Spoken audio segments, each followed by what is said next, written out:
భగవంతుడు ఓన్లీ భారతదేశానికే హిందుత్వాన్ని మన దేవుళ్ళని ఆపాదిస్తూ ఉన్నారు. పరదేశంలో ఉన్నట్టుగా కనిపించలేదు అనే వాదించే వాళ్ళకి మీరేం చెప్తారు? మొత్తం భూమి మీద ఉన్నటువంటి ప్రజలందరికీ కూడా భారతదేశమే వర్గద్వారము.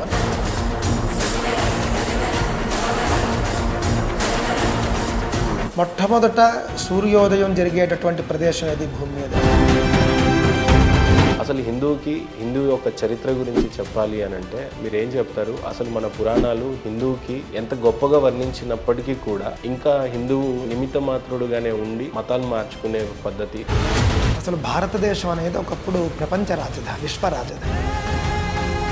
కానీ ఆథెంటిక్గా చెప్పాలి అంటే రామాయణం ఎప్పుడు జరిగింది అనేదే ఒక పెద్ద క్వశ్చన్. అలాంటి భవనాలు ఇప్పుడు ఎక్కడున్నాయి అనేది ఇంకో పెద్ద క్వశ్చన్. ఆ రాజ్యం ఎలా ఉండింది, ఆ పాలన ఎలా ఉండింది అనేది ఇంకో పెద్ద క్వశ్చన్. మన సనాతన ధర్మంలో లెక్కల ప్రకారం కొన్ని లక్షల సంవత్సరాలకు పూర్వమే జరిగింది. ఇప్పుడు కలియుగంలో ఉన్న త్రేతాయుగంలో రామాయణం. ఇది 28వ మహాయుగం. అంటే దాదాపుగా మీరు ఎంత కాదన్నా కూడా ప్రతి హిందువు నా దేవుడు పురాతనమైన దేవుడు, నా దేవుడికి శక్తి ఉంది, నా దేవుడికి ఒక హిస్టరీ, ఒక చరిత్ర ఉంది, ఆయననే నేను నమ్ముతాను. మన మానవ సమాజంలో ప్రపంచవ్యాప్తంగా నైతిక విలువలు అనేవి చాలా గొప్పవి.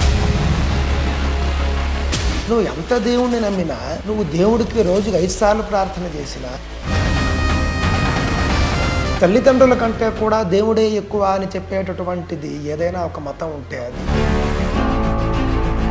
గురుగారు, మరీ ప్రాధాన్యంగా చెప్పాలి అని అంటే అసలు హిందూ మతం అనేది ఎంత పురాతనమైనది, దీనికి ఉన్న చరిత్ర ఏంటి? అసలు హిందువులకి భారతదేశంలో ఏమైనా చరిత్ర ఉందా? స్పష్టంగా చెప్పాలంటే ఏం చెప్తారు? స్పష్టంగా చెప్పాలి అని అంటేనండి, ఎత్ర గంగా చ యమునా చ ఎత్ర ప్రాచీ సరస్వతి.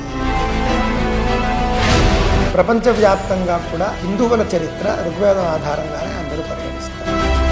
అప్పట్లో పుష్పక విమానాలు ఉన్నాయి అని వేదం చెప్తుంది. నిజంగానే అలాంటి పుష్పక విమానాలు ఎక్కడున్నాయని క్వశ్చన్ చేస్తూ ఉంటారు. ఇదంతా కట్టుకథలు అని చెప్పే వాళ్ళకి మీరేం చెప్తారు? వేదంలో కూడా విమాన శబ్దం చాలా సార్లు వచ్చింది.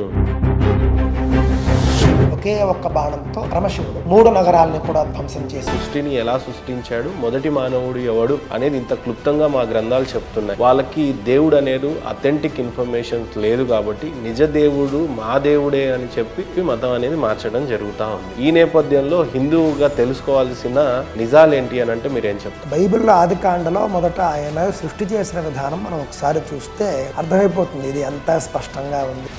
ఆది యందు దేవుడు ఏం చేశాట? భూమి ఆకాశాలను సృష్టించాడు. ఆకాశం లేకుండా భూమి ఎలా వచ్చిందండి? అంటే ముందు భూమి, తర్వాత ఆకాశాన్ని చెప్తుంది వాడు. అసలు స్పేసే లేదుట, భూమి వచ్చేసి. ప్లేసు లేని చోట నువ్వు వస్తువును పెట్టలేవు, మరి మీ దేవుడు భూమిని ఎలా పెట్టాడు?